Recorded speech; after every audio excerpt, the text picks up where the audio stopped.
Merhaba arkadaşlar, Kripto Coin Çarşısı'na, kanalımıza ve videomuza hoş geldiniz güzel kardeşlerim. Evet, bugün birazcık erken aldık canlı yayını. Olur ya, gece ani bir durum olursa belki kısa bir canlı yayın daha yapabiliriz. Bugün aklımıza geldi arkadaşlar. Dedik ki piyasa yıl sonuna geldik.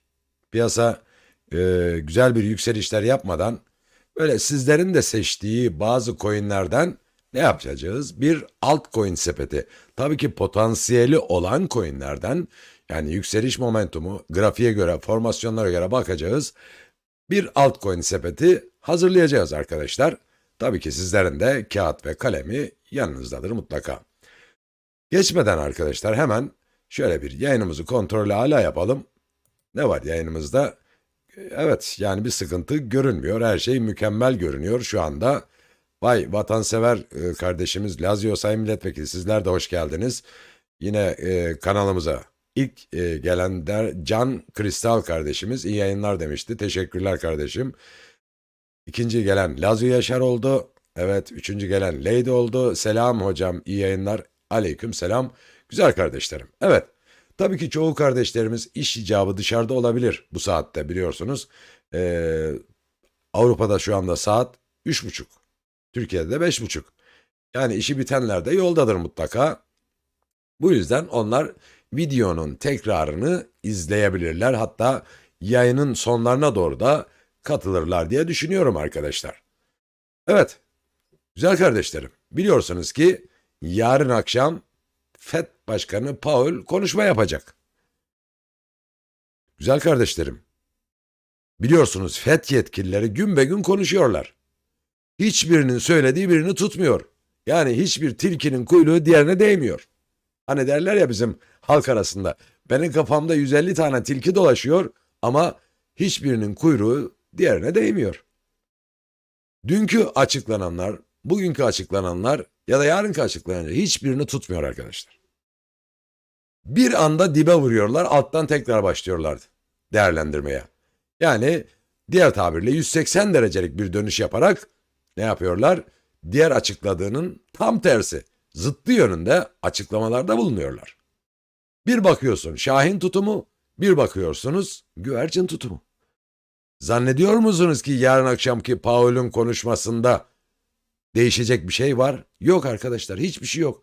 Diyecektir ki faiz artırımlarına devam edeceğiz. İşte enflasyonu düşürmek için elimizden geleni yapacağız vesaire vesaire. Tırıvırı atacağım. Diyecek, başka bir şey yok arkadaşlar. Hiçbir şey yok, beklemeyin. Beklemeyin ya. Faiz artırımı olacaktır mutlaka, biliyorsunuz. Faiz artırımları gün be gün konuşuluyor. Arkadaşlar, enflasyonun düşürülmesi için faiz artırımı şarttı. Tamam, bunu da gerçekleştirdi. Ama biliyorsunuz ki eee, yapılmak istenen var. Bir de yatırım cephesinde fiyatlanmak istenilenler var. Acaba FED faiz artırımları son verecek mi? Yani sorunlarını piyasada çok hızlı çözecek mi? Biliyorsunuz ki FED faiz artırımlarına mutlaka bir gün son verecek ama önümüzdeki birkaç ay içinde değil. Fakat bu yeni yılda ilk çeyreğin sonlarına doğru faiz artırımının bitmesi, zaten piyasalar onu bugünden fiyatlayacaktır arkadaşlar. Piyasalar erken fiyatlar, biliyorsunuz. Ne kadar şu anda faiz, biliyorsunuz 4 civarında, 5 veya 5,5, 5,25 gibi bir hedef var FED'de. Yani bu da demek oluyor ki yaklaşık 125 baz puan daha gelecek. Bu şu anlama geliyor. Bu önümüzdeki ay FED Başkanı Powell yaklaşık 50 baz puan bir artış gelecek arkadaşlar. Bunu zaten piyasa fiyatlıyor. Özellikle emtia cephesinde bir fiyatlama gerçekleşti. Hisse senedi, oraya bugün canlı yayın yaptık zaten. Onları orada anlattık. O konuya girmeyeceğim. Faiz artırımının son birkaç ayını piyasalar pozitif yönde fiyatlar arkadaşlar. Evet, pozitif yönde. 50'si önümüzdeki ay gelecektir. 75'i de işte 25 olur, 50-50 olur. Evet, 50-50 olur. Ondan sonraki faiz artırımlarında. Ama ilk çeyreğin sonlarına doğru 3-5 ay sonra bu faiz artırımının biteceğinden şu anda bahsetmezler tabii ki. Ama enflasyonu düşürmek için diyecek ki işte faiz artırımına devam edilecektir vesaire vesaire. Az önce de anlattığım gibi yani bunlardan bahsediyor olacak yarın akşam Powell. Tabii ki biz canlı yayın yaparız yine o saatte. Ölmez sağ kalırsak diyelim. O saatte de canlı yayınımız olacaktır güzel kardeşlerim. Evet, şu anda baktığımızda yaklaşık 150 kardeşimiz, 146 kardeşimiz var. 59, 61 de like'ımız oldu. Yavaş yavaş geliyor kardeşlerimiz. Arkadaşlar piyasada önemli yani kayda değer bir haber bugün yok şu anda. Yani kimi tahmin açıklamış, kimi kafasına göre haber yazmış. Bizi zaten ilgilendirmiyor onlar. Biz iddiaları pek sizlerle paylaşmıyoruz biliyorsunuz. Asıl olan bugün sizlerin de isteğinden oluşan bir altcoin sepeti hazırlamak. Videomuzun konusu bu. Yani yayınımızın konusu bir altcoin sepeti hazırlamak olacaktır. Notlarımızdan da okuduk zaten gereken şeyleri. Bu durumda tabii ki sizlerin isteklerine yer vereceğiz. Sizlerin isteklerinizi analiz yaparken işte hangi formasyonlar var, günlük, saatlik, haftalık neyse bakacağız. Aha bu coin daha prim yapmamış deyip notumuzu alacağız. Diyeceğiz ki bu A coin'ini sepetimize ilave edebiliriz. Buradaki yapacağımız sepeti kesinlikle bir al, sat, tut tavsiyesi olarak değil, bilgi babında, bir eğitim babında altcoin sepeti nasıl yapılır onları sizlerle paylaşıyor olacağım ve ardından da bir sepet çıkaracağız. Bu sepetimizde arada bakarız. Ne yapmış, kar mı yapmış, zarar mı etmiş? Tabii ki ilerleyen zaman dilimlerinde de sizlerle paylaşıyor olacağız bunları güzel kardeşlerim. Evet diyoruz ve hepinize tekrar hoş geldiniz diyoruz kardeşlerim. Ve grafik analizimize ne yapıyoruz? Geçiyoruz hemen oradan analizimizi şuradan pardon. Grafik programımızı da açalım bu ara. Şöyle arkadaşlar. Bakalım. Evet. Geliyoruz grafik programımıza ve buradan güzel kardeşlerim ilk önce ABD'deki piyasalar nasıl açıldı değil mi? Hemen onu bir kontrol hala yapalım önce. Şuradan küresel piyasalara bir dönelim arkadaşlar. Evet, karışık bir seyir var. VIX Korku Endeksimiz yine %5'lerde. Evet, Bitcoin S&P 500 küçük bir kırmızıda, Nasdaq küçük bir 1,5'luk kırmızıda, Dow Jones yeşilde, dolar endeksimiz de 106 seviyelerinde tekrar yeşilde görünüyor. Peki, yine diğer coinlere bakacağımızda şöyle bir Total 2'ye geçiyoruz. Arkadaşlar, altcoinlere para girişi grafikten de gördüğünüz gibi devam ediyor. Şöyle bir 4 saatliğine alacak olursak güzel bir para girişinin olduğunu son birkaç gündür görüyoruz zaten. Bir haftanın ilk günü biraz çıkış oldu ama bir anda toparladı kendini. Dominans %0,48 yani yarım puanlık bir geri çekilmesi var. Dominans arkadaşlar 39'ları tekrar test edebilir. Şu an 39,94'lerde yani şu grafiğe göre test edebilir. Bitcoin ne yapıyor hocam?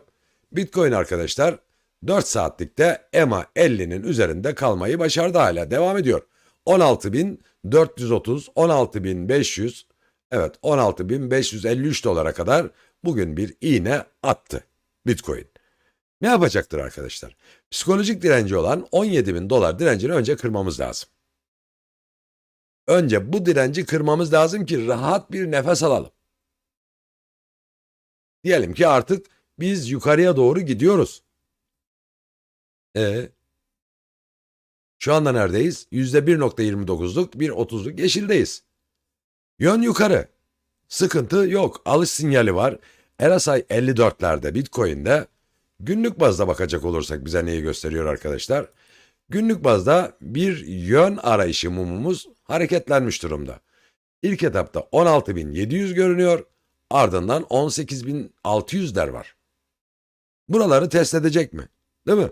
Şimdi çoğu analiz ve yorumcular der ki Bitcoin der 14.000, 13.000, 12.000. Ben bunları tasvip etmediğimi defalarca sizlere söyledim. Ha, düşerse bile 16.000'in altına sarkarsa bile böyle şelale sarkısı gibi, sarkması gibi yapmaz arkadaşlar. Şelale düşüşü gibi düşmez.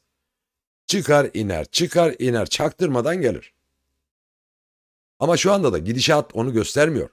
Tam tersini söylüyor. Diyor ki yurt dışında Weihnacht olayı var biliyorsunuz. Yılbaşı dolayısıyla bayramlar var. Yılbaşı rallisi gelecektir arkadaşlar. Yılbaşı rallisinde çoğu coinler çoğu kayıpları geri verir bize. Baktığımızda Bitcoin bakınız 1.27 idi 1.40 oldu. Gidişat var. Anlık bakalım isterseniz. Göreceksiniz. Bakınız şakır şakır salmaya başladı yukarıya doğru. Beklentimiz zaten yukarı yönlü değil miydi? Evet hocam. Tamam. Ethereum ne yapıyor hocam? Aynı şekilde Ethereum da salıyor. %4. 3.94 %4 yükselişte. Ve 1213 dolar bandı seviyelerindeyiz. 4 saatlik bazda ele alacak olursak Ethereum'da bir okumuz var zaten. Çalışıyor hala. Hiç şaşmaz. Nereye gidecektir bu ok? 1370 dolarlara doğru bir hareket gerçekleştirecektir diye söyleyebiliriz. Bu arada yayınımızı bir kontrol hala yapalım. Evet güzel kardeşlerim. Çiliz'e bakar mısınız? Bakacağız. Çiliz'de var. CLV'ye bakar mıyız? Rüya Soyad kolay gelsin hocam demiş. Üstad hoş geldiniz güzel kardeşim. Lokman Akın kolay gelsin demiş. Eyvallah güzel kardeşim. Hoş bulduk. Ziya Özen güzel hocam. Haydi bakalım. Teşekkür ediyoruz Ziya kardeşimiz. Mehmet Mavili merhabalar hocam iyi yayınlar demiş. Teşekkürler güzel kardeşim. Önce biz ne yapalım? Şuradan isteklerinizi tek tek bakalım. Fantom, AFT.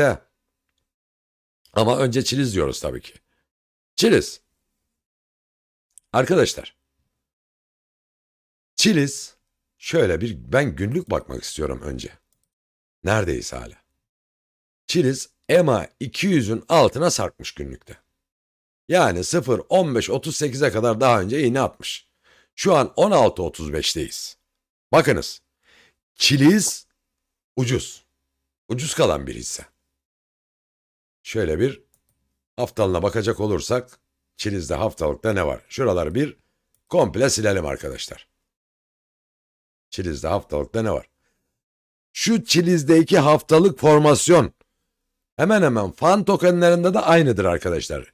Hemen dönüyoruz. Misal fan tokenlerinden bir tanesini açalım. Lazio'yu açalım bakınız. Çiliz'deki grafiğin aynısı. Aynı. Dönelim. Dönelim tekrar. Çiliz'e dönelim. Evet. Çiliz. Ne yapmış hocam? Çiliz'deki desteğimiz arkadaşlar şu anki mevcut. Yani 16 seviyeleri. 0.16. 0.16'nın altında kalmadığımız sürece. Çiliz ilk direnç. Bakınız bu haftalık. Bu haftalık arkadaşlar. İlk direnç 0.29 30'lar. Aradaki dirençleri haftalıkta atlıyoruz. 30'lar. Bakınız 30'lar. Şurası. Tam iğne.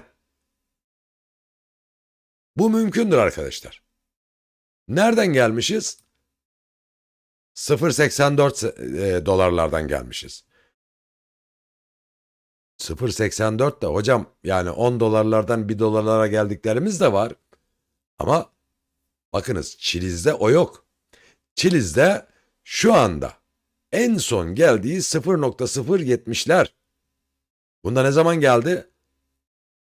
13 Haziran. Haziran ayında yazın. Yaz aylarında öyle bir alım fırsatı verdi ki bize Çiliz. 0.070 dolarlar. Al kardeşim dedi. Al götür. Götür dedi. 0.070'lerden nereye kadar geldi? 0.30'lara kadar geldi. Evet. Güzel bir çıkış yaptı. Şimdi onun bir kısmını geri aldı tabii ki. Şimdi diyeceksiniz ki hocam Çiliz'de çok varız. Arkadaşlar Çiliz'i sepete almayacağım. Çünkü zaten Çiliz'de sizlerin yatırımı var. Alınması gerekir ama almayacağım. Çünkü hemen hemen çoğu kardeşimizin Çiliz Coin'de yatırımı var. Sabredilsinler, bekleyecekler. Yani bana göre haftalık bazdaki gidişatı orası. Bugün kırmızıda duruyoruz. Matik. Evet. Matik nerelerden geldi hocam? Bakıyoruz haftalığa 3 dolar seviyelerinde, 2.9'larda. Neredeyiz? 0.80'lerdeyiz. Arkadaşlar, Polygon, Matik, bakınız buradan döndüğü anda ilk etapta 1.20'ler var, ardından 1.7'ler var, ardından 2-2.5'lar var. Bakınız Matik. Matik beklenen fiyatlamayı vermedi. Hocam Matik'i sepetimize alacak mıyız? Hayır.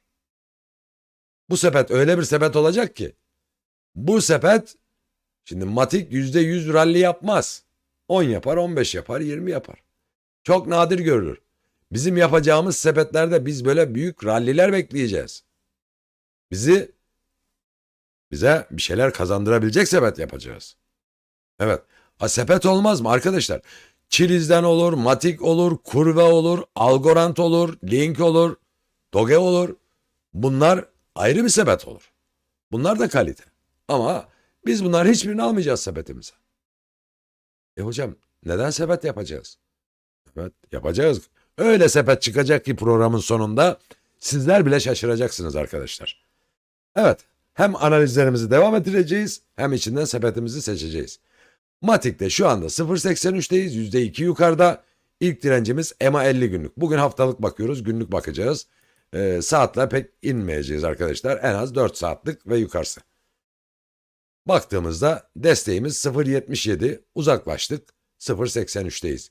İlk direncimiz 0.90'lar var Matik'te günlük bazda. EMA 200 günlük ortalama var. Burayı test etmesi şart. Yukarı yönlü devam için. 4 saatliğine döndüğümüzde evet EMA 200 direnç. Burayı kırarsa da yukarıda EMA 50'ye kadar gidebilir. Önce bir 88'lerde direnebilir. Kur ve DAO tokeni CRV. Ne yapıyoruz? Düşen trendi kırdık arkadaşlar. Bakınız. Kur ve DAO'da düşen trend kırıldı. Şimdi ne var hocam? Şimdi EMA 200 günlük ortalama var. 0.75 var. Kur ve DAO buraya doğru gidiyor. Yani şu anda 0.66. Yolu açık olsun. 1 dolara gidecektir arkadaşlar. Algorand. Evet. FIFA ile anlaşma yaptı dedik. Henüz fiyatlayamadı dedik. Hala fiyatlayamadı. EMA 50'nin üzerine oturması lazım öncelikli olarak. Bakınız. EMA 50'nin üzerine oturması lazım. Şöyle bir düşen trend tepeler birleştiğinde ne oldu? Al sinyali verdi bize. Buradan yukarı devam edecektir. İlk direncimiz 26, ardından 30 ve 35'ler gelecek. Chainlink.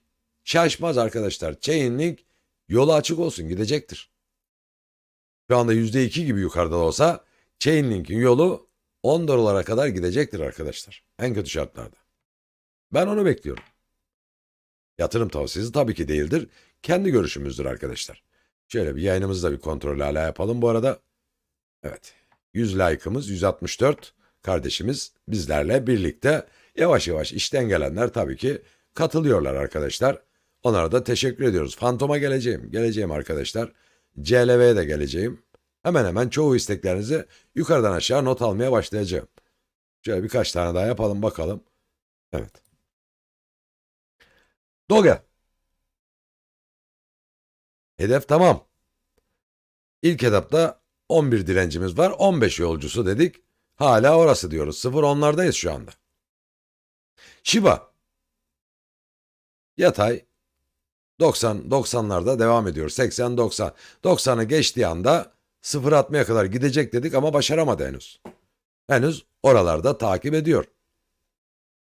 Arkadaşlar Lunch. Lunch'ta bakınız şu anda %1.38'lik bir yukarı yönlü momentum var.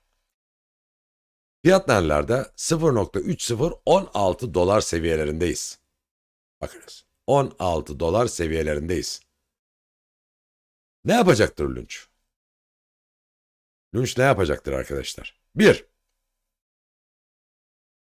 Yukarıdan aşağıya gelen düşen trend Lunch'ta kırıldı.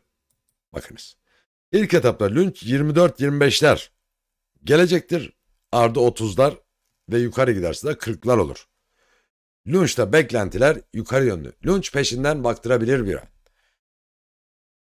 Fiyatı nerelerde? 16'larda. Giriş için uygun mudur? Düşen trend kırıldı. Tam burası giriş yeridir. Öyleyse bir numara. Bakınız şaşırdınız değil mi? Lunch arkadaşlar. Altcoin sepetimizin ilk coin'i Lunch dedik. Terra Classic Lunch.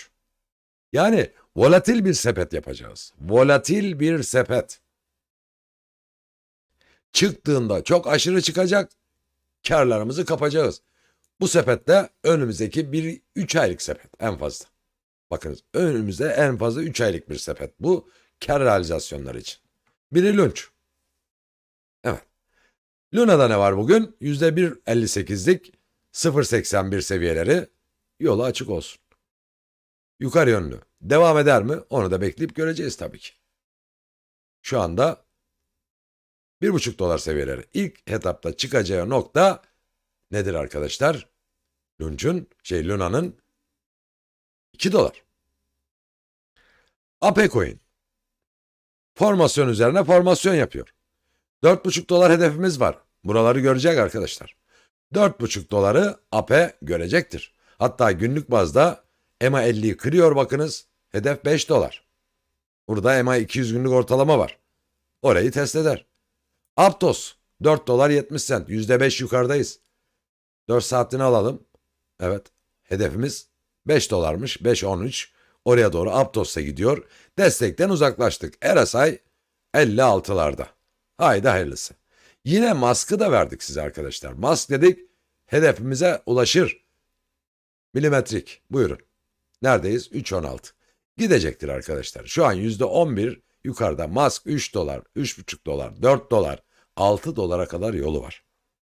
Orayı denedi, bir kez daha isteyecek denemeyi. Yol açık olsun. CRO.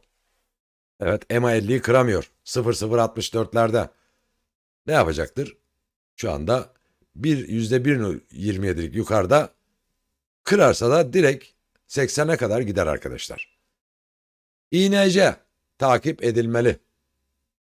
1 dolar 60 centlerdeyiz. Direnci kırdık günlük bazda. EMA 50'nin üzerine oturduk. Evet, 1.7 4 saatlikte. Günlükte ne yapıyor? Şöyle bir bakayım. Günlükte arkadaşlar yön arıyor bakınız. Buradan yönünü bulursa 1.7 ardı 2 doların üzeri. 2.5, 2.700. İnerjide buralar gelir. Fantom demiştiniz değil mi? Evet, fantom. Nereden geldi arkadaşlar fantom? Şöyle haftalığını açıyoruz. Fantom en son yaklaşık 3 dolar 40 sente kadar gelmiş. Neredeyiz şimdi? 0,21'lerdeyiz. Arkadaşlar 0,21'lerdeyiz. 4 saatliğine dönüyorum. Yolu açık olsun. Devam ediyor. EMA 200'ü kırdı. İkinci coin'imiz Fantom arkadaşlar. Sepetimizin ikinci coin'i Fantom. Evet. Sizin istekleriniz yine Fantom'u 2'ye alabiliriz. AVAX. Devam ediyoruz. AVAX'ta da 0,48 dolar seviyelerindeyiz. 0,48'lik bir yükseliş var. 12,5 dolardayız. İlk kıracağı direnç 12,66 ardı 13 dolar. Yolu açık olsun. Dönecektir arkadaşlar. Solana tıkır tıkır çalışıyor grafiği. Devam etsin arkadaşlar. 14 direncini kırarsa da nereye gideceğini kendi bilir ondan sonra. Devam edecektir. Ondan sonraki direnci 15 dolar. Evet. Cardano. Cardano'da da bugün ne var? 0,75'lik bir yeşillik var. Ada. Evet 0,75 ve 0,30 dolar seviyelerinde. EMA 50'yi kırarsa 31'i bir anda kendine arkadaşlar 32, 33, 35 sıralamasını yaptırabilir. Evet, dönüyoruz nereye? İsteklerinize.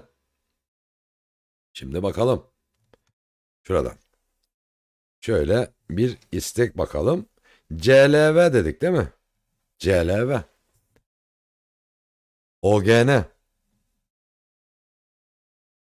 OGN. Evet. Yukarıdan aşağı yazıyoruz şimdi. Phantom'a baktık. Orijin protokol. Onu aldık. Şöyle HFT. HFT'yi aldık. Veysel Kurcan selam hocam demiş. Aleyküm selam kardeşim. Ali Bilginç hocam selamlar olsun inşallah. Ve aleyküm selam. Merhaba hocam. CLV demiş. Onu da aldık. Vatansever. İstanbul burada hocam. Ay maşallah kardeşime bakınız. İstanbul oradaymış. Doğru. Düşündüğün yerdedir arkadaş. Beynindeyse beynindedir. Vatansever kardeşim. Evet. Ziya Özen. Hocam hoş geldiniz. Eyvallah. CLV var arkadaşlar. Bakacağız. CLV'ye bakacağız. Ağırlık CLV bugün. Yine burada STX var. STX'e bakacağız. STX. Ardından yine isteklerinizden ağırlık CLV görüyorum. Evet. Evet. Hüseyin kardeşimiz Antalya'dan Serhat Topçu selamlar demiş. Aleyküm selam. Antalya'da, Avusturya'dan selamlar olsun. Tüm Türkiye'ye, dünyaya selam olsun arkadaşlar. Şu anda bizleri canlı yayında izleyen tüm kardeşlerimize. Hindistan'dan olsun, Çin'den olsun, Azerbaycan'dan olsun, dünyanın her ülkesinden, İsviçre'den olsun, Almanya'dan, Avusturya'dan, Hollanda'dan, dünyanın her ülkesinden bizleri izleyen kardeşimize ayrıca selam diyoruz. Çok da teşekkür ediyoruz arkadaşlar. Bizleri yalnız bırakmıyorsunuz. Ana vatana da kucak dolusu selamlar diyoruz. Ve bu arada da kanalımıza bağışta bulunan kardeşlerimiz var. Onlara da bir öncelik verelim. Ardından isteklerinize devam edelim arkadaşlar. Evet, Sedat Coşkun kardeşimiz. Sedat Coşkun kardeşimiz kanalımıza 220 TL bağışta bulundu. Hocam sol, link ve fil analizi yapar mısınız diyor. Hemen notumu alıyorum güzel kardeşim. Sol, link ve file koyun. Derhal bunlara bakalım arkadaşlar. Evet. Bu arada teşekkürler Sedat kardeşim. Dönüyoruz güzel kardeşim. Hemen Solana'dan başlayalım değil mi? File daha sonra. En son file bakarız. Arkadaşlar Solana'da dedik ya. Tıkır tıkır formasyon çalışıyor. EMA 50 ve 200'ün arasında saatlik bazda devam ederken 4 saatlikte de EMA 50'nin üzerine attı kendini. İlk direncimiz 14 dolar. Kırarsak güzel kardeşlerimiz 15 dolar. Günlük bazda bakalım. Şimdi şuraları hep silelim değil mi? Günlük bazda bakalım. Burada bir güzel formasyon geliyor. Bakınız. Şuradaki düşen, yükselen, düşen, ardı yükselendir. Yani bizi şurası bekliyor. Bakınız. Şöyle bir ok işareti alırsak. Şurası. Tam da şuradaki hedefimize koyalım. 17 dolar. Evet. Buradaki destekten şöyle düşünürsek dönüş bekliyoruz. Burası fiyatımız şu an 13.47. Evet. 13.47 desteğinden uzaklaşıyor. Desteği neresiydi? Şurası. İğne. Şu iğne olan yer 13 dolar desteğimiz var. Bu destekten uzaklaşıyor. İlk etapta geleceği düşen takoz var burada. Bakınız şurada bir düşen takozumuz var. Bir önceki derinliği buraya atacaktır. Burası da bizleri 17 doların üzerini gösteriyor. Şu an %1 civarında bir yukarıda görüyoruz. Tabii ki Bitcoin'de olumsuz bir durum olmazsa arkadaşlar. Bitcoin'de yarın bir haber gelir. Yarın akşam Powell'ın konuşması var biliyorsunuz. Negatif bir haber olursa bizleri ne yapacaktır? Sarsabilir. Ama zannetmiyorum ki her zamankinden farklı bir konuşma sergilesin. Çünkü o da artık piyasanın ne olduğunu biliyor ve iki dudağının arasında piyasaların nelere tepki verdiğini Powell kendisi de biliyor. Onun için ne yapacaktır? Biraz daha dikkatli konuşmaya çalışacaktır. Şimdi baktığımızda Solana'nın durumu iyi güzel kardeşim. Yani bir başka coin'in başından geçeydi, Solana'nın başından geçenler silinmişti. Bütün borsalar delis bile etmişti. Ama Solana'da öyle bir şey yok. Niye? Yüzlerce coin Ethereum ekosistemini kullanırken Solana kendi projesini kullanıyordu ondan. Kendi başına hareket ediyor. Bağımsız hareket ediyor. Bağımsız derken arkadaşlar bir şeyi hatırlatmak istiyorum. Merkeziyetli borsalardan uzak durun demiyorum. Ama çeşitlendirin diyorum. Ne kadar büyürse o borsa merkeziyetli zaten o kadar da artmış olacaktır. O borsa tehlikedir arkadaşlar. Siz ne demek istediğimi anladınız. İşlemlerinizi bir coin'e bağlamadığınız gibi, sepet yaptığınız gibi borsaları da çeşitlendirin. A, B, C borsası diye en az birkaç borsada işleminiz olsun. Küllüm kütük batmayın. Biliyorsunuz, gördünüz FTX'in başına gelenleri. Dün yine bir borsa, tabii ki o fazla etkilemedi ama yine onda da dedikodular, iflas başvuruları gerçekleşti. Diyoruz ki kardeşim, borsalarınızı çeşitlendirin. Ya da en büyük 3 tane borsayı böyle şak şak şak indirin telefonunuza, hangisini istiyorsanız. Çeşitli işlemleri çeşitli borsalarda yapın. Gelelim Chainlink'e. Güzel kardeşimizin istediği link. Link arkadaşlar. Benim linkteki hedefim belli zaten. 10 dolar ilk etapta. Şimdi şöyle bir formasyon gerçekleştirelim. Bakınız, burası günlük grafik. Bakınız, günlük. Yani her mum bir gün işaret ediyor. Link için söylüyorum bunu. Düşen bir takozumuz var. Değil mi? Grafiğimiz var, takozumuz var. Neye hesap edersen edin. Altta bir desteğimiz var. Peki düşen trend kırıldığı anda ne oluyordu? Biz giriş yapıyorduk. Bu neye tekabül ediyordu? Nereyi? Simetriğine. Bunun simetriği neresi hocam? İşte burası güzel kardeşim. Fiyat 9,5 dolar. Biz bas bas bağırıyoruz 10 dolar hedefimiz var diye. Biz buna dayanarak diyoruz arkadaşlar.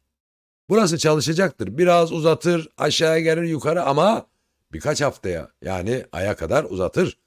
Çünkü bu haftalık grafik. Pardon, günlük. Her mum bir gün işaret ediyor. Her gün bir mumu işaret ediyor arkadaşlar. Evet. 4 saatlikte zaten belli.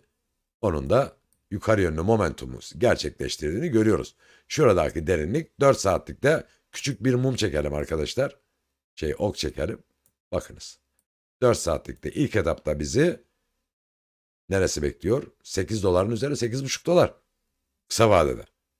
Orta vadede 10 dolar bekliyor arkadaşlar. Bu üzeri olabilir, bakınız. En azını diyorum. Üzeri olabilir. Gelelim fileye, değil mi? File coin. Şöyle bir Binance'ten bakalım. Biz ne dedik filede? Biz 6 dolar bekliyoruz hocam dedik, değil mi? Sil. Saatlik bazda bakıyoruz. Ne durumda? Evet, EMA 50 ve 200'ün üzerinde hareket ediyor. Bir al sinyali görüyoruz hala. Değil mi? RSI tamam. 4 saatliğine bakalım. 4 saatlikte bizi bekleyen ilk direnç EMA 50'nin üzerinde zaten. Zaten bir de yön arayışı mumu var. 4,5 dolar. Neredeyiz şu anda? 4 dolar 30 centteyiz. Evet. Formasyon güzel. Her an kopabilecek türde bir formasyon var. Bir oba yapıyor, bir toba yapıyor. Kafasına göre takılıyor. Devam edecek. Günlük baza geçersek arkadaşlar. Günlük bazda ne görüyoruz? Günlük bazda uzun süre yatay gelen bir ne var? Bakınız. Şurayı silelim. Evet. Bir mum hareketleri var. Bar mumlar var. Bu yatayda bakınız 4 dolar desteği şurası. Tam burası 4 dolar desteği. Bu destekten uzaklaşmışız mı? Şu anda 4.34'teyiz. İlk direncimiz şu mumların iğnesi arkadaşlar. 4,5 dolar. Kırdığımız zaman ikinci direncimiz EMA 50 günlük hareketli ortalama 4,95 dolar. Sırayla devam ettiğimizde yukarıda EMA 200 bekliyor bizi, bakınız. EMA 200 burası 6 dolar. 6 dolara kaç basamağımız var? 1, 2. 2 basamağı atlatırsak 6 dolara doğru bir yol alırız. Evet. Şimdi bu arada isteklerinize geçelim yine arkadaşlar. Ne vardı? CLV vardı değil mi? Arkadaşlar CLV. CLV'yi aldık. Origin protokol. OGN. Aldık. Peşinden HFT. HFT'yi aldık. Evet. Peşinden STX. Strax. Evet. Onu da aldık. Tamam. Yine dönelim bakalım. Vay vay vay vay. Engin kardeşimiz de kanalımıza güzel bir bağışta bulundu. Kendilerine teşekkür ediyoruz. 400 TL diyelim. 400 TL bağışta bulundu. Kendilerine minnettarız arkadaşlar. Hocam demiş selamlar, iyi yayınlar. GOM 2 PSL PKF sırayla 500, 515, 850'lerden aldım. PSL'nin son rallisinden karımı aldım, çıktım. Tekrar aldım, şimdiden teşekkürler. Bol kazançlar güzel kardeşim. Bol kazançlar. Bakalım. Şöyle not alalım bakalım. Neymiş bu? GOM 2 PSL PKF. Bakalım inşallah hepsini destekleriz. 500.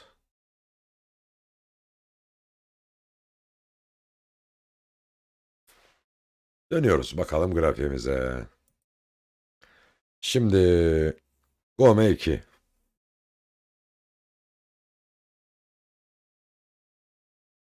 Evet.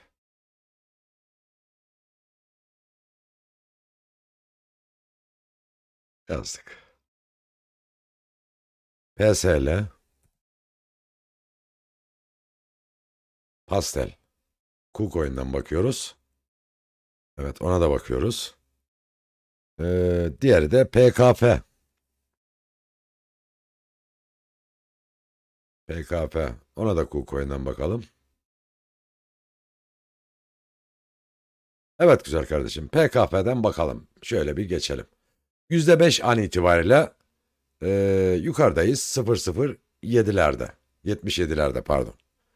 PKF. Yani Polkaf Foundry. %5 yükselişi var. Bakalım saatlik bazda bizi nereye götürüyor. Evet saatlik bazda EMA 50 ve 200'ün üzerine çıkmaya çalışsa da 200'ün altında seyrediyor. EMA 50'nin üzerinde. Al sinyalimiz devam ediyor. RSI 61'lerde.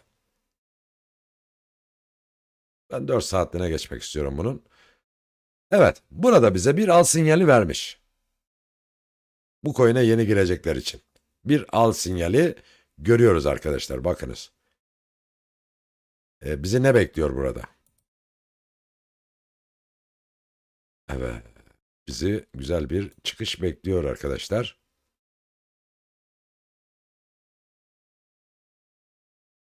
Ne yapıyoruz? Düşen trendin kırıldığı yerden bir coin'e giriyoruz. Giriş yeridir orası. Şu an bu giriş yeri kırılım yerinden yükselişi 0.11 doları gösteriyor bize. Neredeyiz? 0.077 dolardayız. Evet. Burayı görüyoruz.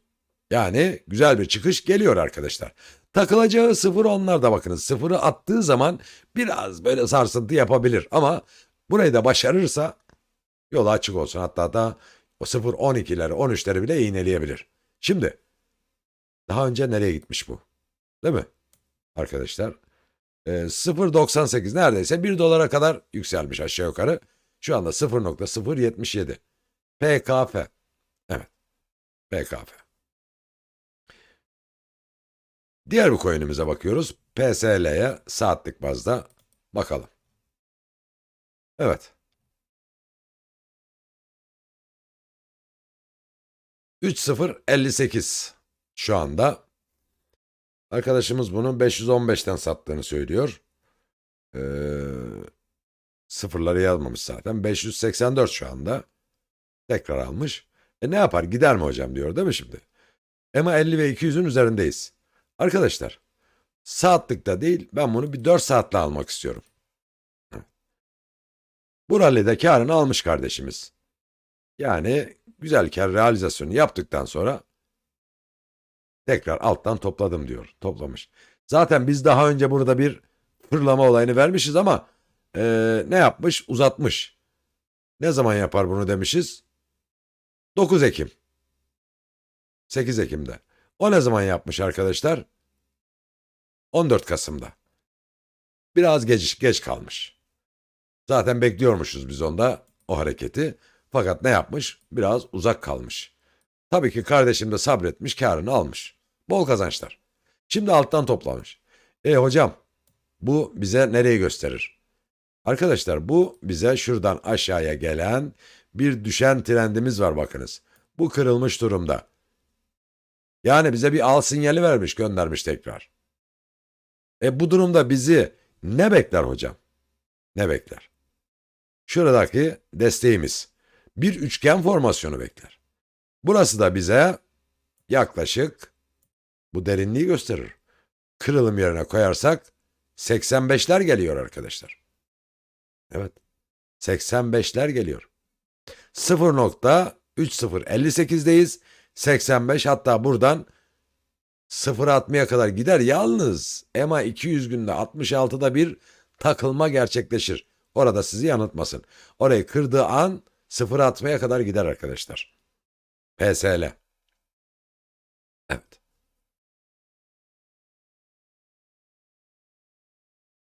Diğerine bakalım GOM2 KRV'ye. Evet GOM2. Baktığımızda arkadaşlar 5.85 seviyelerindeyiz şu anda fiyat bazda. %1'lik geri çekilmesi var. Bunda şu anda giriş sinyali yok. Bu şu anda yatay devam ediyor. Kırması gereken ilk direnç 6'lı. 6 dolar var. Biz buradaki formasyona göre söyleyelim. Desteğimiz 5.80-5.77 seviyeleri. 5.78'de bir destek var. Buradan şu anda da 5.90'larda bu iki band aralığında. Çıkıyor olabilmesi için altının üzerinde 4 saat kapatsın ki 7'ler devreye girsin arkadaşlar. 4 saatlikte bunu görüyoruz. Günlük bazda bir şey görüyor muyuz? Günlük bazda da yatay olarak devam ediyor yoluna. Dönerse arkadaşlar ilk deneyeceği nokta 7.98'ler olur günlük olarak. Evet. Şimdi devam ediyoruz. STX. STX'e bakıyoruz. Yine diğer kardeşlerimizin isteğinden. Yani Stax arkadaşlar 0.25 dolarlarda ve %1.20'lik yeşilde yanıyor an itibariyle. 4 saatliğine bakacak olursak güzel bir formasyon. 0.26 yani şu an 25'te 26'yı kırarsak işte o zaman bize şuradaki derinlik gelecektir arkadaşlar. 0.30'lar geliyor. Yani burayı kırarsa 0.30'lara doğru bir hareket gerçekleştirebilir. AFT yolu açık olsun. Güzel yükselişi var. Dirençleri şıkır şıkır kırdı. Şimdi hatta şuradaki okumuzu 0.60'ları bir görmüş. 55'lerde şu anda. İğnesiyle 0.60'ları görmüş arkadaşlar. Biz daha önce 20 Kasım'da çekmişiz ok. O da bugün gerçekleşmiş. Hatta dün. Evet bugün 29'u. Bugün gerçekleşmiş daha. Yani 9 gün sonra gerçekleşmiş. Buradan sonra şelale düşüşü gelmiş, ardından tekrar yön yukarı devam etmiş. Al sinyali devam ediyor. Nereye kadar devam edecek hocam? 0.75'e kadar. Orada bir neyimiz var? Direncimiz mevcut arkadaşlar. OGN. Evet. OGN artık ben de varım bu yarışta diyor. Al sinyali de geldi. Ben OGN ilk çıkışta 0.11'i görüyorum arkadaşlar. Şu an onlarda ya 11'i görüyorum. Günlük bazda ele alacak olursak da günlük bazda bize OGN nereyi gösteriyor? Şuradaki direncin dönüşü yani yine 11.5 11'ler görünüyor. Şu anda onlarda. CLV'ye bakalım. Evet CLV çoğunlukta istek çoğunlukta. Arkadaşlar Hiç incelemeden CLV'yi üçüncü coin olarak birinci Launch dedik. İkinci Phantom dedik. Üçüncü de CLV dedik. Evet. Sepetimize CLV'yi ilave ettik. Şimdi 0064 dolardayız. Güzel bir formasyonumuz var. Fincan kulp geliyor bakınız. Fincan kulp geliyor. Burası günlük grafik. Buradan dönmemiz durumunda bakınız. Şuradaki destekten dönmemiz durumunda bize burası gelecektir. 87. 64'teyiz şu anda. Ki burası zaten yukarıda EMA 50 dener. 0.60'ya kadar gider. Buradan direnç burayı gösterir bize.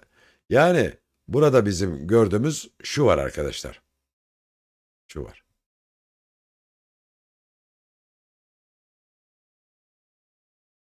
Şurası tepe. Buradan bir fincanımız var. Burada da bir kulpumuz oluşmuş durumda. Bakınız. Bir de kulpumuz oluşmuş durumda. Bu derinlikte burayı gösterir. Yani buradan dönmemiz durumunda yukarıda EMA 200'ü dahi deneyebilir. Yani 0.10'lara kadar yolu var. Onun için ben bu formasyonu gördüğüm zaman önümüzdeki 3 ay dilimi için bunu da bir altcoin sepetime ilave ediyorum. Ne oldu? Launch, Phantom ve CLV oldu. Evet. Yayınımıza dönelim bu arada güzel kardeşlerim. Yine isteklerimizden devam edelim.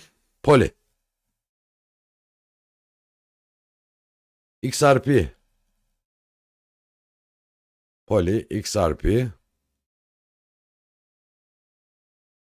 XH.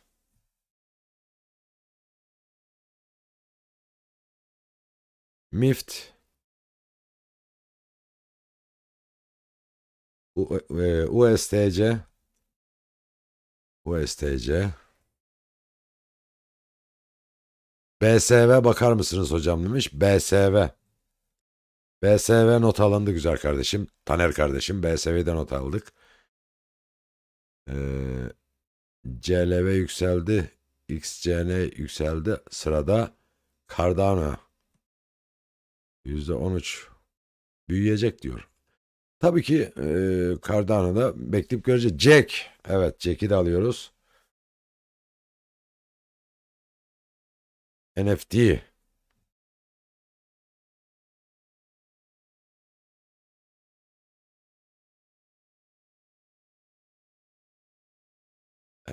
NFT. Fan tokenlerinden sepet yapılır mı hocam?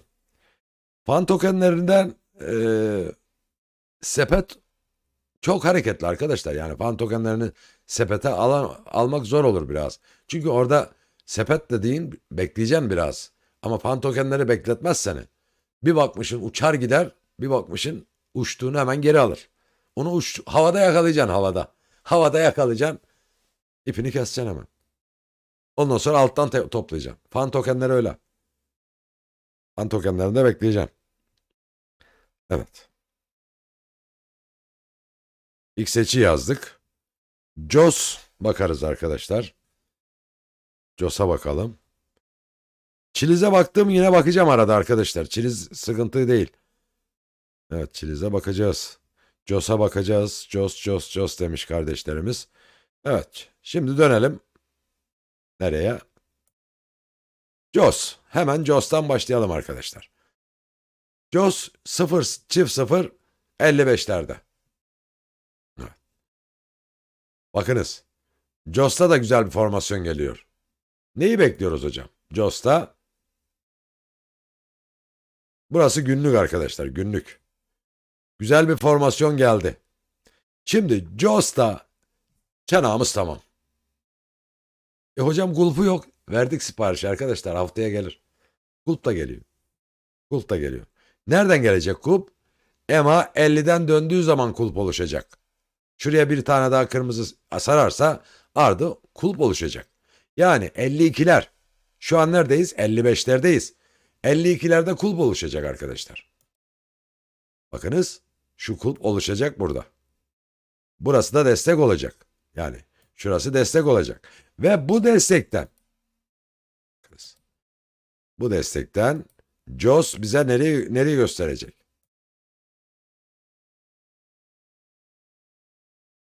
72'ler geliyor.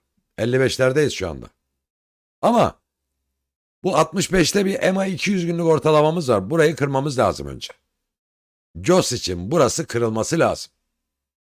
Güzel kardeşlerim. Ve dördüncü coin'imiz JOS. Sepetimizin dördüncü coin'i JOS. Lunch, Phantom, CL ve JOS. Yani neydi? Güzel kardeşlerim. Volatil hareket edebilen coin'lerden seçeceğiz dedik. Bunlardan biri de JOS. Şu anda %6,5'luk bir yukarıdayız. Evet. Poli demiş kardeşimiz. Poli'ye bakalım.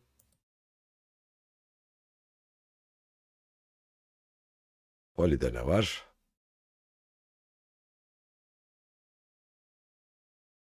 Poli, Tether. Evet.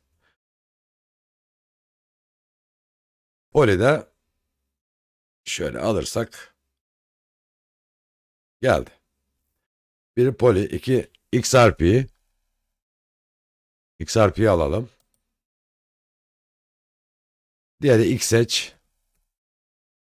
XH'i alıyoruz. MIFT yazmış kardeşimiz. MIFT. Mir'dir o bana göre ya. Mir bakalım değil mi?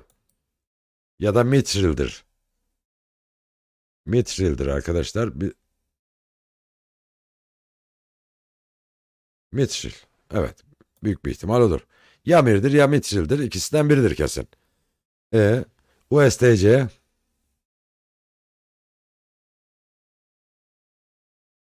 USDC'yi de aldık.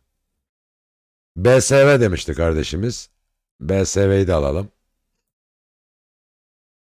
BSV'yi de aldık. Jack. Jack VR demiş. Onu da aldık arkadaşlar.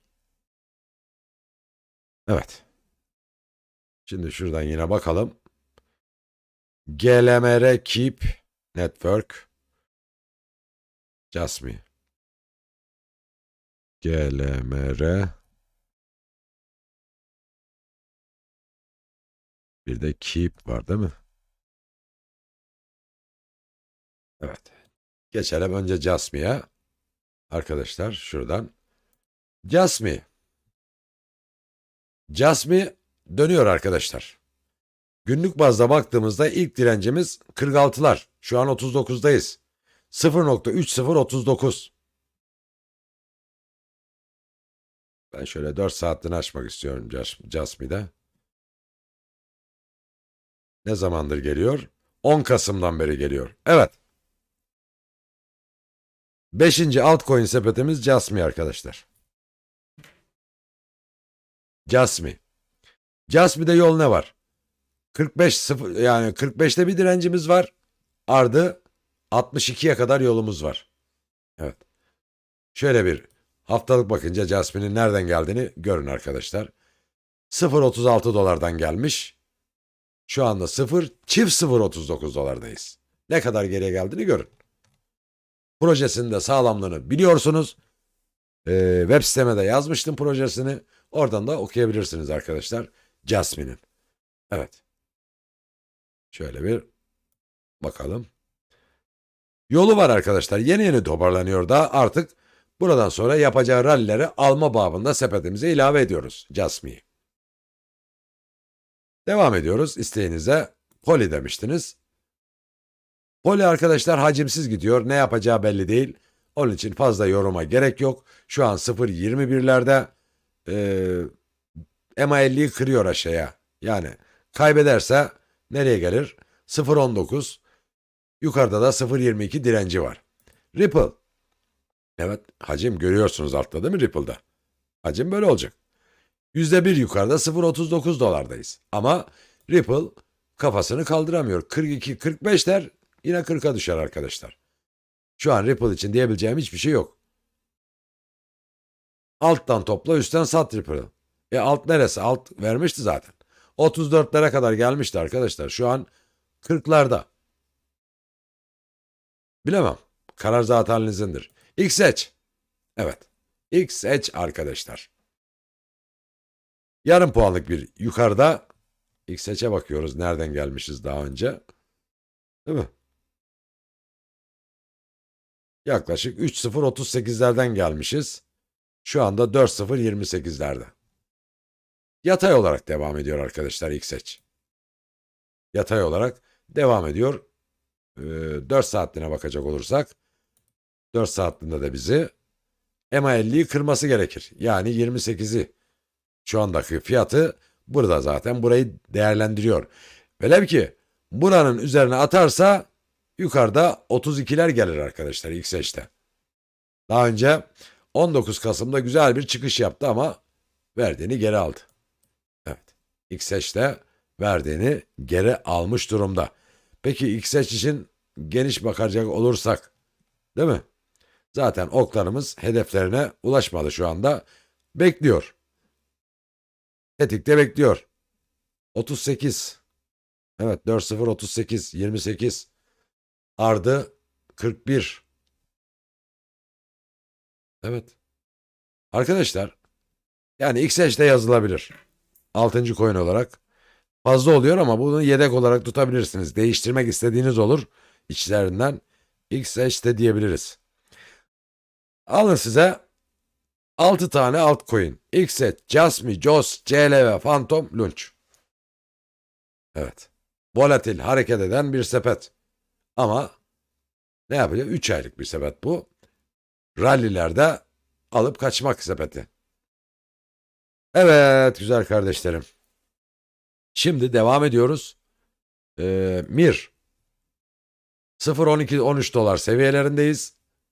4 saatliğine dönelim. Baktığımızda EMA 50'yi test ediyor. Kırarsa arkadaşlar Mir 0.15'lere bir anda gelir. Şu an 12 seviyelerinde. MIT %3 yukarıdayız. 0.012 dolar. Evet bugün bir EMA 200'ü denemek istedi ama başaramadı. 0.16'lara kadar iğne attı. Şu anda 12'lerde. EMA 50'nin üzerinde de kalmaya çalışıyor. Orada da başaramadı. Yani 0.14'ün üzerinde kalırsa ne yapacaktır? 16 ve 17'leri denemek isteyecektir. USDC'ye baktığımızda yarım puanlık bir geri çekilmesi var. EMA 50'yi kaybediyor. Kaybederse de 19-20'nin altına sarkar arkadaşlar. Yok buradan kurtarırsa kendini 22'lere doğru bir hareket sergileyebilir. BSV 0.20. Evet 0.20 dolardayız ve %1'in üzerinde yukarıdayız. Ne var şimdi burada? Günlük bazda baktığımızda. Evet arkadaşlar. EMA 50'yi kaybetmez ise 0.21'leri görür. 4 saatlikte. Daha yukarıda 22 direncimiz var. Buralara doğru bir hareket gerçekleştirebilir. Yani 0.22 önce geçmesi lazım yükseliyor diyebilmemiz için. Geçerse ve burada da 4 saatlik mum kapatırsa 30'a kadar gider. Ama önce buraları geçmesi lazım. EMA 50'den sonra EMA 200 var önünde. Jack VR %1 civarında bir yukarıda. 96'yı kıramıyor arkadaşlar. Şu an 94'lerde 0094'lerde. Önce burayı kırması lazım ki 0.11'e doğru hareket etsin. Burayı kıramıyor. Yatay devam ediyor. Her an Jack'te de bir fırlama olabilir. Ve ilaveten bir de Jack diyebilirsiniz. Çünkü yükselemedi arkadaşlar. Jack bekleneni veremedi. Onun için 7. coin'de bir altcoin sepeti olarak siz bunları artık içinden çıkarıp ilaveler kendi bildiğinizi yapabilirsiniz. Jack diyebiliriz. Yani 7 olarak da Jack. 7 tane coin. Ha ne olur? Ben Lunge'u sevmiyorum diyen Jack koyar yerine. Ben Phantom'u sevmiyorum diyen Jack koyar ya da XH koyar. Yani ben rally yapacak coinleri önümüzdeki aylarda sizlerle paylaşmış oldum. Devam. Ha bu stabil coinler arkadaşlar. Güzel coinler yok mu? Var. Tabii ki var. Chiliz var. Chiliz güzel coindir. Bakmayın siz bugün şeyine. Kurvedao var. Chainlink var. Var da var. Avax var. Sol var. INC var. Gal var.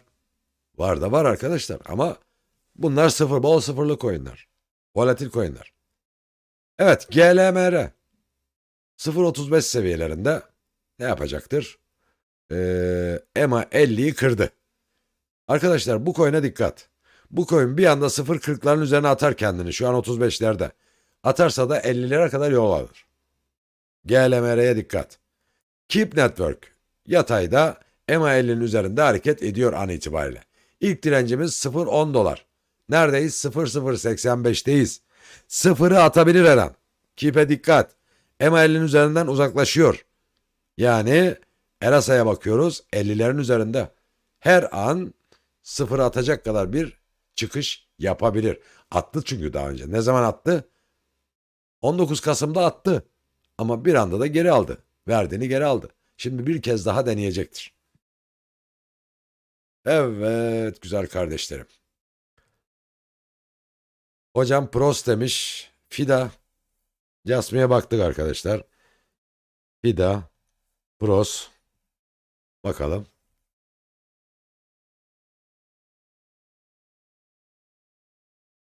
ETHV. Cardane'ye baktık arkadaşlar. ETHV. Evet. SXP. GLMR'ye de baktık. Şimdi şunlara bakalım. Ardından fan tokenleri ve nereye gidiyoruz? COS'a baktık. Osman güzel kardeşim. Hocam merhaba. Siz herhalde yeni geldiniz galiba. Evet kardeşlerimiz yavaş yavaş geliyor ama e, bizim vaktimiz doluyor. Evet. Evet. Şu an tam bir saati geçtik. Şimdi bakalım. FIDA.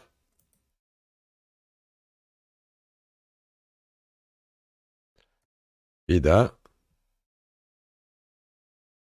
Arkadaşlar. Böyle. FIDA diyelim. ROS.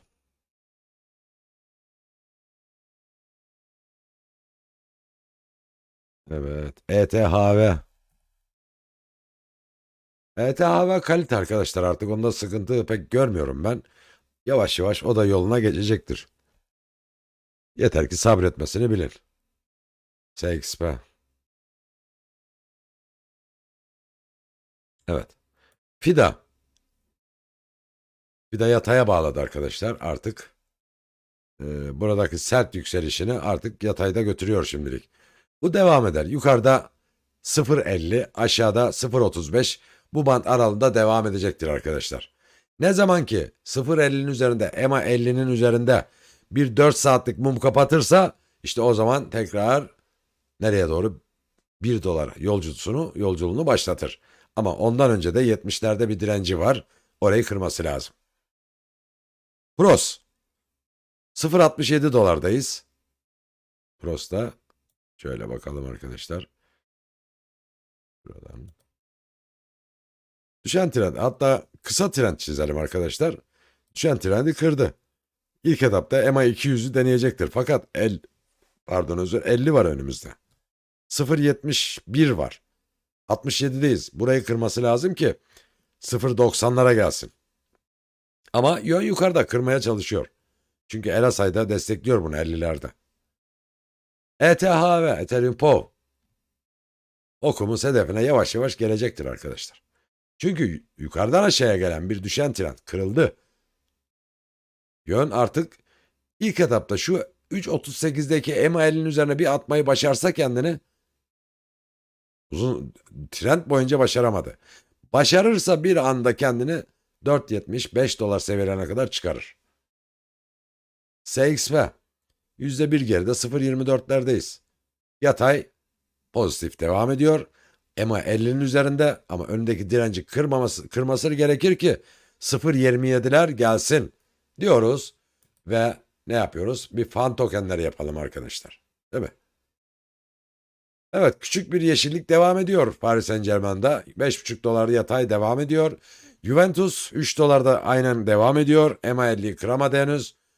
Kırarsa da 3.5 dolar görünüyor. Santos %1.5 yukarıda 6 dolar 78'lerde. 7 dolar civarında bulunan EMA 50'yi kırarsa fişekler arkadaşlar. Şimdilik bir şey yok. Evet. Lazio 5 doların üzerinde 5.10'larda hareket ediyor. %1'e yakın yukarıda yatay bazda devam ediyor. Her an bu fan tokenleri bekleniyor arkadaşlar. Büyük ralliler bekleniyor bunlardan ama şu anda bir şey yok. Şu anda herhangi bir durum yok. Akşama sabah. Eli kulağında. Eli kulağında. Ay maşallah diyeceğiz inşallah yakın bir zamanda. Barcelona %1,5'luk. Yukarıda 3,63'lerde. EMA 50'nin hepsi EMA 50'nin altında an itibariyle seyrediyor. ATM keza %2,5. O EMA 50'nin üzerinde. Sırada EMA 200 var. 3 dolar var. Manchester City yatay negatif 4 dolar seviyelerinde. Porto şu anda 3,82'lerde yatay negatif olarak devam ediyor. Metaverse'ler ne yapıyor hocam? Metaverse coin'ler. AX 6,75'lerde %3'e yakın yukarıda. Yatay pozitif diyelim biz buna. RSI 63'lerde ama bunu fiyatlayamıyor arkadaşlar. 8 doların üzerine çıkarsa AX hadi güle güle deriz o zaman. 10, 12 sıralar ama şimdi yok. Gala. Gala %1 civarında yukarıda 25'lerdeyiz. EMA 50'nin altında hareket ediyor. Kırması lazım. Yani 0,025'in üzerinde 4 saat kapatması lazım ki 30 ve üzeri gelsin. Sandbox %2 yukarıdayız. 0,56'lardayız. EMA 50'nin üzerinde hareket ediyor. Yukarıda 0,68'ler. Direnç olarak görünüyor arkadaşlar. Keza Mana %2'ye yakın yukarıda 0,39'lardayız. EMA 50'nin üzerinde Mana 0,50'lere kadar bir yolculuk gerçekleştirebilir. Keza Engine de aynı şekilde %1,5'luk yukarıda. Yatay pozitif olarak devam ediyor şu anda. Her an Bitcoin'e bağlı olarak hareketi değişebilir bunların da güzel kardeşlerim. Evet. Ömer Özen, hocam merhabalar. JOS'a bakar mısınız? People. JOS'a baktık arkadaşlar. Yani People'a da bakalım. People'a da bakalım.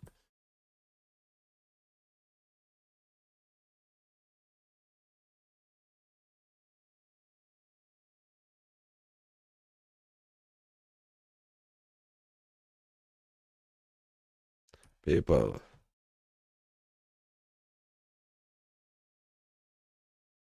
People %2,74'lük bir yukarıda an itibariyle.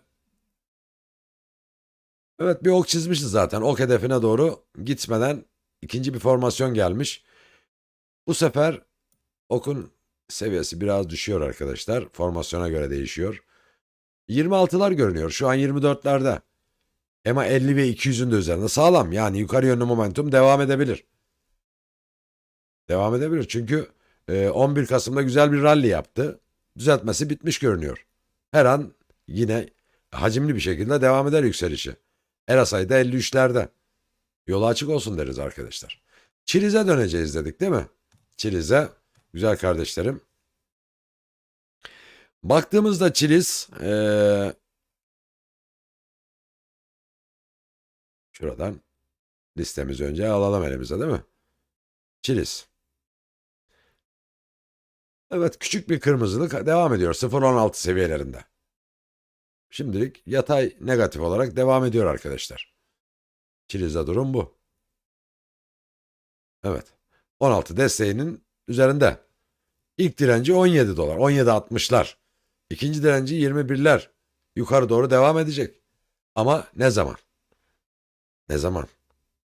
İşte o var. Güzel soru. Bekliyoruz arkadaşlar. Bekliyoruz. Diğer coinler zaten güzel. Hemen hemen çoğu güzel arkadaşlar. Yani sıkıntı nerede biliyor musunuz? Sıkıntı gelen piyasaya gelen olumsuz haberlerde. Diğer bir sıkıntı yarın akşam Powell'ın konuşacağı, kuracağı cümlelerde. Tamam açıklama yapacak ama bir de gazetecilerle karşılıklı diyaloğa girerse ki bilmiyorum. Orada kullanacağı her kelime bizim aleyhimize dönüşebilir arkadaşlar. Evet. Ve 1,5 saati geçtik kardeşlerim. Bu akşamlık da bu kadar diyelim. İnşallah Refref. Ha Refref'e bakalım canım unutmayalım onu. Yusufcan kardeşimiz ne yapmış? Hayırlı akşamlar hocam. Yusuf kardeşimizin emeğine sağlık demiş. RNDR. RNDR. RNDR demiş ve bakabilir miyiz? Bakalım. USDC bakıldı hocam. Ahmet Işık kardeşimiz. USDC'ye baktım. Az önce. Hatta şöyle bir 5-6 dakika önce baktım. Doge'ya dönüşte bir daha bakarız. Şimdi şu kardeşlerimizin ref isteği var. Ardı RNDR. Onlara bir geçelim arkadaşlar. RNDR. Ref. Pardon, yanlış yazdık. Diğeri neydi? RLC. Evet, RLC'ye de bakmadık, doğru. Waves.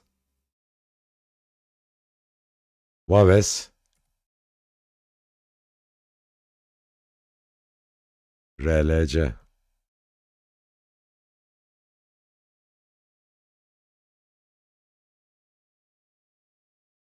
Evet, RNDR. %1,28 yukarıdayız. Güzel bir formasyon gördüm arkadaşlar. Yani bana göre şimdi şurası geliyor. EMA 200 deneyecektir. Evet, tam da EMA 200. Yani 0,59-60'lar geliyor. Şu an 47'lerdeyiz. Dikkat. EMA 50'nin üzerine oturmuş zaten. Burayı deneyecek, bu formasyon çalışır. Düşen takoz, yükselen grafik arkadaşlar. RSI'da destekliyor 52'lerde. Ref %1,74. Yukarıdayız. 0,029 dolarlarda. Evet, EMA 50'nin üzerinde tutunmaya çalışıyor. Başarırsa ref burayı, 40'lar geliyor sırada. Evet. Ref bir anda 40'ları görür arkadaşlar, burayı başarırsa. Bir 4 saat kapatsın burada. Al sinyali gelmiş zaten. Evet. Ref'e dikkat. Ref'e dikkat. Waves. %1 geride, 2,30'lardayız. EMA 50'nin üzerinde hareket ediyor. Waves 2 dolar 70 sente doğru bir hareket gelir her an. Bu formasyona göre gelir arkadaşlar. RSI 57'lerde. Her an burayı yakalayabilir. Şu an 2,30'larda. RLC. Arkadaşlar, RLC 1 doların altına gidiyor şu anda. Bana göre öyle gidiyor. Çünkü 1,30'larda, 1,030'larda 200 günlük ortalama var.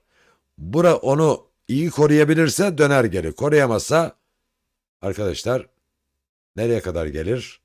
Şu iğne 0,95'e kadar geri gelebilir. Yani şuraya kadar, desteğine kadar geri çekilebilir. Dikkat diyoruz. Evet. Evet güzel kardeşlerim. Evet, istekleriniz çok. Bekir arkadaş, hocam, FED Başkanı bir o... Eyvallah güzel kardeşim. Yani bakalım yarın akşam neler diyecek. Saygılar bizden Erhan kardeşimiz. Hocam internet kompütür bakar mısınız? Ersin kardeşimiz demiş. İnternet kompütür. Bakarız arkadaşlar. İnternet olmasa ona da bakalım. Yine kanalımıza katıl butonundan üye olan kardeşlerimizin istekleri olabilir. Onlara da bir kontrol edelim ki böyle yeşil, yani yazan yazılarımız olur ya, ayıp olmasın kardeşlerimize. Evet.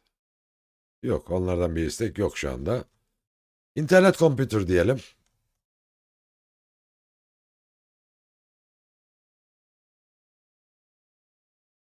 ISP.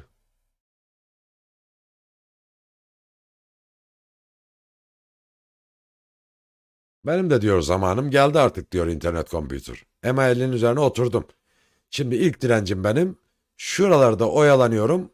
Yani 4 doları bir kırayım diyor. Şu an 3,92'lerde. Bir anda 4,5 dolar seviyelerine doğru bir hareket başlatabilirim diyor. Ben demiyorum, internet kompütür diyor. ISP diyor arkadaşlar. Evet. Piyasa bakınız ahım şahım şahlanıp yol bulamıyor arkadaşlar. Niye? Yarın akşamı bekliyor. Powell'e odaklanmış durumda bu piyasa. Yarın akşam inşallah güzel grafiklerle karşınızda olmayı ümit ederim arkadaşlar. RBN'de bir %18'lik var. Öyle rally yapan bir coin yok şu anda.